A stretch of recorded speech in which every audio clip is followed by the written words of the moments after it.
In the headlines, Nigerian army kills 35 terrorists, destroys 12 camps in Sambisa forest. No death recorded as building collapses in Ibadan. Meningitis kills 118 in 22 states. On the international scene, 2 earthquakes strike Kepler Batu in Indonesia. Hello and welcome to Trust TV News Updates. I am Mardia Umar. Thank you for joining.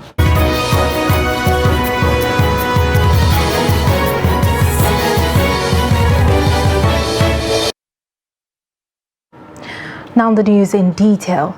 The Nigerian Army troops of 21 Armored Brigade Bamo Operation Hadan-Kai had 199 Special Forces Battalion in collaboration with Civilian Joint Task Force have killed 35 Boko Haram terrorists in the ongoing clearance operation in Sambisa Forest. The troops headed by 1 Brigadier General Victor Nachukwu made the unprecedented incursions into Boko Haram hideouts in its determined effort to completely eliminate Boko Haram terrorist insurgents hibernating along the fringes of Sambisa Forest. This was disclosed by a reliable source on Sunday, which was also confirmed by Zagozola Makama, a counter-insurgency expert and security analyst in the Lake Chad region. Sources reveal that the clearance operation, which began from Awulari on April 17th, progressed further into other identified insurgent camps around Garno and Alafa, neighboring communities of Sambisa Forest Axis in Bama local government area of Borno State. He said that the troops further stormed and cleared Iza and Fariso on April 19th, where the troops ferociously engaged dozens of the resisting terrorists in a heavy gun battle. The troops overpowered the terrorists after about 30 minutes of gun battle, killing 18 of them and recovering several motorcycles, AK-47 rifles and an anti-craft gun.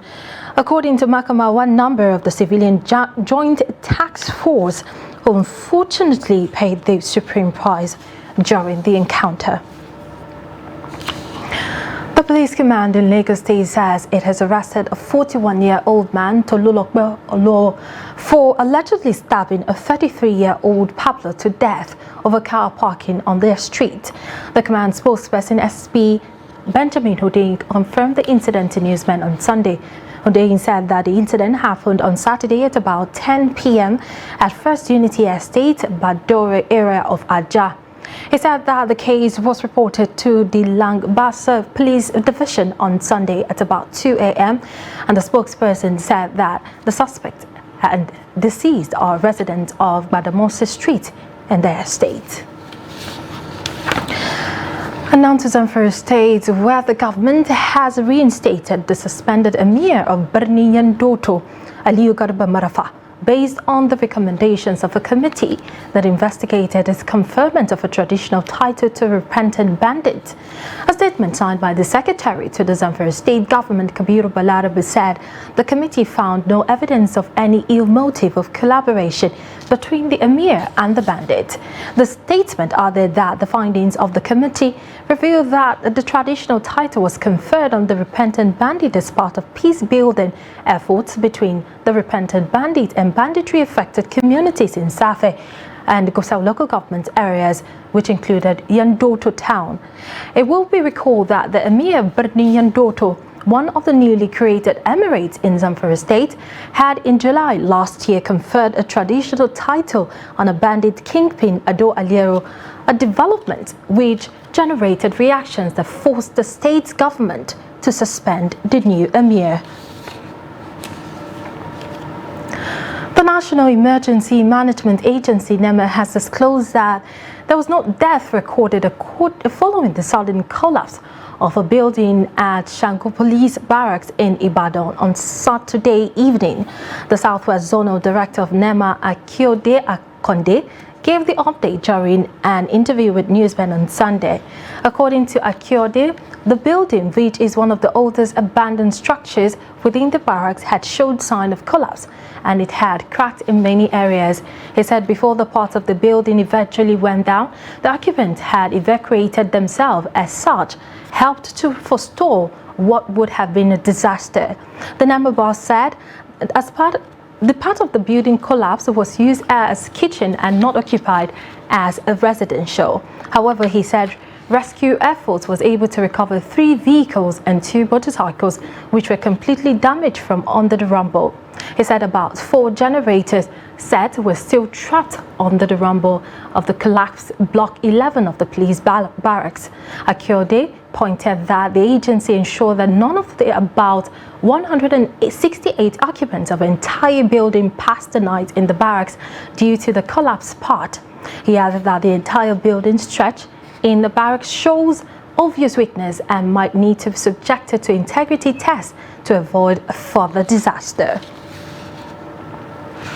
Now, the irresponsibility of developers and desire to make quick money by some unscrupulous individuals have been identified as some of the factors responsible for frequent building collapse. Lagos State Government Babajide Sanwo-Olu made this observation during the inspection of a collapsed 7-story building and other infrastructure around the highbrow Banana Island. Trust TV was there, now reports. While speaking at the site of the collapsed 7-story building, Governor Babajide Sanwo-Olu blamed the unfortunate incident on the irresponsibility of the developers and some of the citizens that just wanted to make quick money.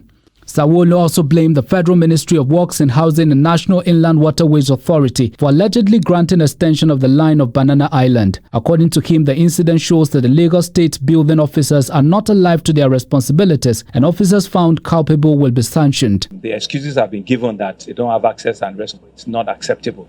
This is a total recklessness of all of the developers, and we will make a strong point out of this place and all around Banana and other developments that we have. And the officers that we also found culpable will similarly be sanctioned.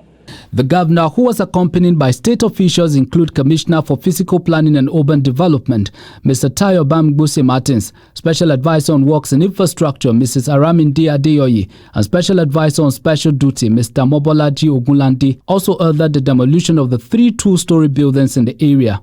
At 310 close, he ordered the demolition of 2-story building because it was illegal structure without approval. Also at 306 close, the governor ordered the removal of 2-story building adjacent to each other because they were constructed under the pipeline and underwater. He also said that an external 7-member committee had been set up with 2 weeks' mandate to independently ascertain what had gone wrong and come up with a robust plan that could be enforced going forward. Right now, we've set up a small external committee, a 7-man committee, who we've given them 2 weeks to independently also ascertain, what has gone wrong here. And so they should finish their work by maybe towards the end of next week or thereafter. And so this will also further strengthen our hand, to be able to come up with robust, work plan that we can, enforce going forward. Lagosians are hopeful that the state government can enforce proper regulation to curtail the frequent building collapse in the state. According to the Building Collapse Prevention Guide in Nigeria, Lagos State has recorded 115 buildings in the last 10 years. And now in politics, the All Progressives Congress APC has dissolved its presidential campaign council, inaugurated in 2022 to prosecute the 2023 presidential ambition of Bola Tinubu. The dissolution was contained in a statement on Saturday night jointly signed by the Director General of the APC-PCC, Governor Simon Bako Lalong, and the Secretary of the Council, James Abiodun Faleke. The party, on behalf of the chairman of the Presidential Campaign Council, President Muhammadu Buhari, the President-elect Bola Tinubu and other leaders thanked all council members, leaders and supporters for working assiduously for the resounding victory of President-elect Bola Ahmed Tinubu. And as fighting rages in Sudan, about 4,000 Nigerian students stranded in the capital city of Khartoum say they are living in fear. News media report that hundreds of people have been killed since the fighting broke out on Saturday last week in Sudan's capital between the forces loyal to Sudan's army chief Abdel Fattah al-Burhan and his deputy Mohammed Hamdan, who commands the paramilitary rapid support forces. The Nigerian student told the BBC that they are waiting for the Nigerian government to evacuate them. One of the students, Fauzia Idris, claimed that many countries have started evacuation of their nationals, but there seems to be no plan for the evacuation of Nigerians in the East African country. Speaking about the difficult situation they live in, Muhammad Noura Bello, president of Nigerian Students of Sudan International University, said there's total blackout and even the Sudanese are also fleeing. This is coming just as the Nigerian government on Thursday said it is still consulting on the next line of action regarding evacuation of Nigerians in Sudan. Meanwhile, the federal government has set up a committee to work towards rescuing Nigerian citizens trapped in Sudan due to the current unrest in the North African country. This was disclosed in a statement by the National Emergency Management Agency signed by the head of press unit, Manzo Ezekiel. The latest assurance is coming after the federal government on Friday expressed worry over its inability to evacuate Nigerians in Sudan as a deadly crisis continues to plague the North African nation. The chairman Nigerians in Diaspora Commission, Abike Dabiri Rawa, had in a Twitter post noted that the authorities were experiencing challenges, particularly with regard to airlifting Nigerian nationals out of the troubled country. But according to NEMA, the committee, which consists of professional emergency responders, search and rescue experts, will constantly evaluate the situation and seek for safety way to evacuate the Nigerian citizen, even if it is through a country neighboring Sudan. Communications with all relevant partners, including the Ministry of Foreign Affairs, the Nigerian Embassy in Khartoum, Sudan, and the Nigerians in Diaspora Commission and security agencies, while seeking for an appropriate window of opportunity to evacuate all stranded Nigerians back home, safe and in a dignified manner, is ongoing. And it noted that the current emergency situation in Sudan is very complex, with fighting between warring factions going on, and all airports and land borders are now closed. However, NEMA said it is working with all the partners and is constantly compiling updated information on the situation. The Director General of NEMA, Mustafa Ahmed, also said that the agency is very much concerned and is working on all possible options of bringing the stranded Nigerians back home to their loved ones in a safe and dignified manner. The Nigeria Center for Disease Control and Prevention has said 52 persons have been killed in 21 states by cerebrospinal meningitis, and this is according to the data from October 2022 to April 2, 2023, released by the Nigerian Center for Disease Control. The NCDC said a total of 628 suspected cases, including 52 deaths, were reported from 21 states, and it gave the names of the affected state to include Abia, Bauchi, Bayelsa, Benue, Borno, Ebonyi, Gombe, Imo, Jigawa, Kano, Katsina, Kebbi, Kogi, Nasarawa, Niger, Oyo, Plateau, Sokoto, Taraba, Yobe, and Zamfara states. According to the report, 62% of the cases are male patients, while 38% are females. Meningitis is an inflammation of the meninges, a thin layer of the connective tissue that covers the brain and the spinal cord. The inflammation can be caused by a variety of organisms, bacterial, viruses, parasites, or fungi. And the cerebrospinal meningitis remains a priority disease and an ever-present public health threat in several countries worldwide, and frequent epidemics that present challenges for people, health systems, economies, and societies. The NCDC said the National Multi-Sectoral Cerebrospinal Meningitis Technical Working Group will also continue to monitor response across states, as 118 persons have been reported dead as a result of cerebrospinal meningitis. You're watching Trust TV News updates coming up shortly. We'll take a look at a colorful mix of culture and tradition in Kano Daba.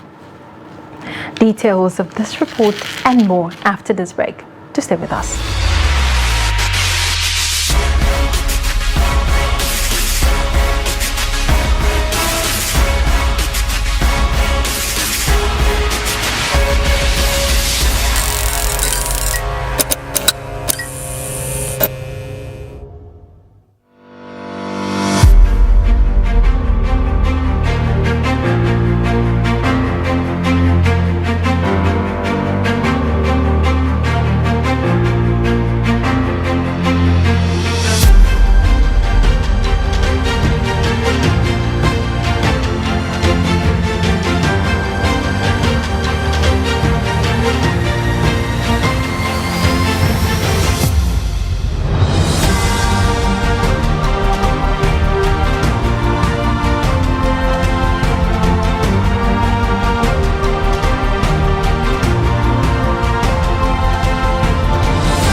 Welcome back. You're watching Trust TV News Update. And now a look at our top stories again. We told you earlier that Nigerian army kills 35 terrorists, destroys 12 camps in Sambisa forest. And no death recorded as building collapses in Ibadan. Moving on to more news, the Delta State government has inaugurated the first batch of 45-man livestock management operatives to regulate open grazing in the state in line with the state livestock breeding, rearing and marketing regulations law of 2012 And Daily Trust reports that the livestock management operatives were inaugurated more than 16 months after the inauguration of the Delta State Livestock Management Committee by the state governor, Senator Ifeanyi Okowa. The state's Commissioner for Agriculture and Natural Resources, Dr. Godfrey Enita, who inaugurated the operatives, explained that their major role was to surveillance and to provide information on potential threats to farmers and others issues to the local government, special task force and security agencies in their area. State Commandant Suleiman Jim of NSCDC, who commended the state government for the program, gave assurance that the operatives were fully trained to assume duties. Jimo, represented by the head of Department Critical National Asset Infrastructure, DCC, John Ozowara, said members of the committee were ready to go into the field to do what is required of them by the state government. The operatives were fully trained on the rudiments of alternative dispute resolution for the state livestock operation management and peace resolution, which would guide them for operations. Muslim faithfuls in northern Nigeria's city of Kano look forward to the end of Ramadan because the celebrations are capped by an opportunity to showcase their culture and tradition with a colorful festival, the Durbar. Trust TV correspondent Idris Jibrin attended this year's Durbar festival in Kano and now reports.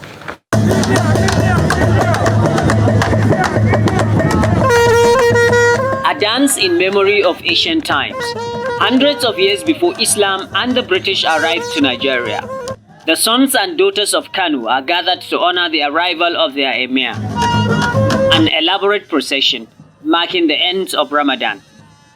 It's called Hawan Daushe, a traditional horse riding in Kano, relentless in motion, splendid in color, and breathtaking horsemanship. An event is going to be a joyous, happy occasion, and we have plenty of them where I come from also. So we have, which also bring out the culture of our country as well. I think it's a great promotion for countries and states around the world to put out their word about what they do and how they do it. It's a historical event, very important in the culture of Hausa and for the people of the northern Nigeria, particularly Kano State.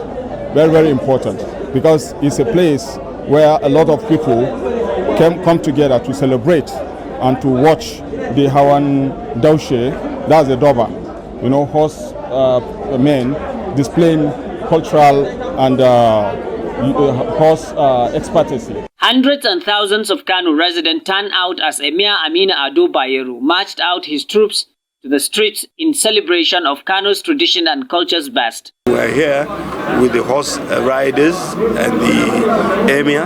They will come, and each of the traditional rulers, that is the hakimis, who are the district heads, will come and pay homage, riding the horses to the emir. Well, traditionally this is it, and it is something that will entertain the people and make the Salah a festive one. Hawan Daushe Durbar is not only about marking the end of Ramadan, but also to remind the people on the importance of maintaining their centuries-old culture and tradition. Idris Jibrin, Trust TV News, Kano. Indeed, a colorful event. Poverty and unemployment has been identified as the main problem confronting the implementation of the National Health Insurance Law in the country. Jide Oloyede, A senior manager at the National Health Insurance Agency, NHIA, noted that for the scheme to be mandatory for all Nigerians, government must tackle the menace of unemployment and poverty ravaging the country.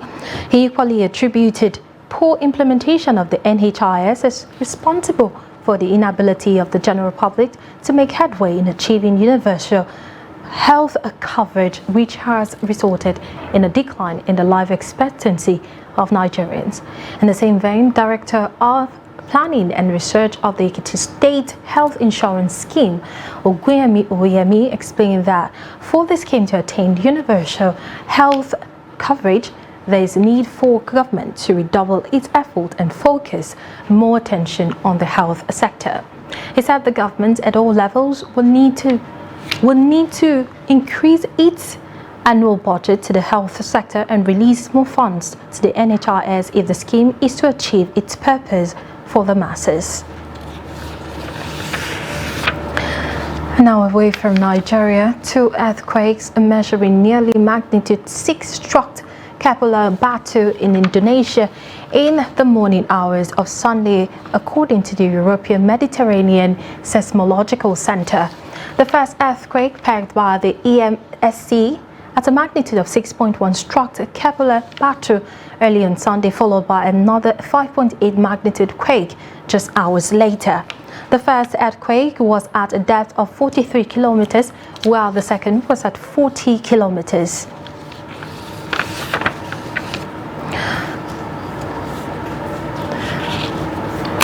Now in sports, let's join Adeni Ajishafe for Sport News. World champions, the Nigeria under-17 team, the Golden Eaglets, will arrive in Constantine, Algeria on Sunday night for their final preparation for African under-17 Cup of Nations, following complicated visa issues that arose in the process of securing entry visa to Germany for a planned final training camp. Nigerian Football Federation opted to let the squad move to Algeria earlier for the finals build-up in Constantine. Eaglets won WAFUB under-17 championship in Cape Coast, Ghana, in June 2022, and have put up tremendous display in their preparations for the Continental Showpiece, as it's been played 12 friendly matches, winning 11, drawing 1, scoring 66 goals, conceding 14. Coach Ugbade said the team is aiming for glory in Algeria to pick World Cup ticket and also win the AFCON under-17 tournament. For the moment, we're feeling so comfortable, but there's something that is ringing bells in our hearts, is that the competition is set now, and that we're facing Algeria, through Egypt. Maybe by tomorrow morning, very early, we'll be in Algeria. So we're waiting to see what happens, because the die is cast and there is nothing we can do. Now we have to fight. You understand? We have to fight technically, tactically, mentally as well. We have to be very, very strong. And winning the trophy is one thing that is set in place for us. But first, we must win every match as it comes, and then try to do our best. And at the end of the day, maybe qualify for the final, qualify for the finals, qualify for the World Cup. Then now in the final match, we have to try to win so that we can win the trophy. Nigeria will launch a campaign against Zambia at the 22,000 capacity stadium started Mohamed Hamlau, then take on Morocco and South Africa in other matches in Group B. The top 4 place team in Algeria will qualify to represent Africa at the FIFA Under-17 World Cup Finals. That's Sport News. I'm Adeni Ajishafe. We wish the Under-17 team well. And that brings us to the end of the news update at this hour. For more, you can follow us across all our social media platforms. I am Martia Umar. Thank you for watching and stay tuned.